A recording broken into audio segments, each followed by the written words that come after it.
এখন বাজে 2:45। আরেকজনকে দেখো এখন তরমুজ কেটে নিয়ে বসলো এক থালা। এই তরমুজগুলো খাবে আর আমি এইদিকে লেবুর জল করছি। কাজ থেকে আসলো তো সেই জন্য। 2:45-র সময় দেখিয়েছিলাম, মেয়ে তরমুজ খেয়ে চান করে আসলো। তারপর সবাই মিলে খেয়ে দিয়ে এখন প্রায় 4:30 বাজে। এখন মেয়েকে নিয়ে পড়তে দিতে যাচ্ছি। একটু দূরে আছে সেই জন্য একটু আগে আগে বেরিয়েছি। 5টার থেকে পড়া। চলো যাই, তারপর আবার পরে কথা হবে।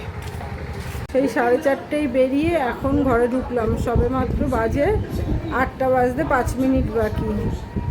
ঘরে ঢুকে এই একজন রাস্তায় ভুট্টা দেখলো, মা ভুট্টা খাবো, দিলাম ভুট্টা কিনে খাক।